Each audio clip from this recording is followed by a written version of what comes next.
Hi guys! Welcome to my mini vlog. And it's January 1st. So naisipan ko mag-film at ipakita sa inyo yung daily routine ko kapag nandito ako sa bahay. So usually hilamos lang ginagawa ko minsan sa umaga. Ayun. And yung skincare na ginagamit ko. So I use Mary Kay. So Mary Kay pa rin yung ginagamit ko since 2019. Ayan. So maglagay tayo ng toner. This is Mary Kay yung Rowing Softener, pero hindi ko na siya ginagamitan ng bulak. So, bali, nalagay ko lang siya sa palette ko and then tap lang sa all over the face. Ayan. So, ganyan lang.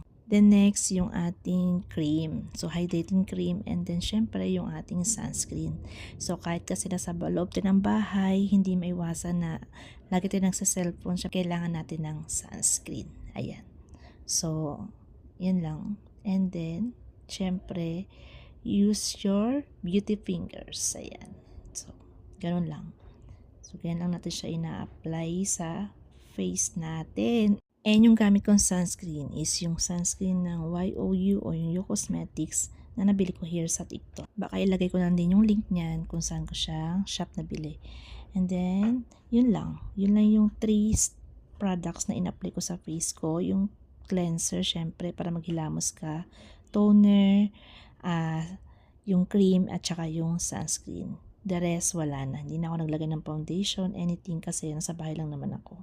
So, yung agenda natin for today's video ay yun. Inopen ko yung laptop ko kasi may something akong gagawin.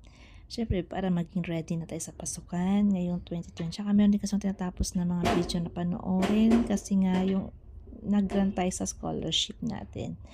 At ayun, inopen ko rin yung aking tablet kasi may mga orders tayo na kailangan nating asikasuhin sa ating shop, sa ating dropshipping business kasi may mga nag-inquire ng barley, siomai, ganyan.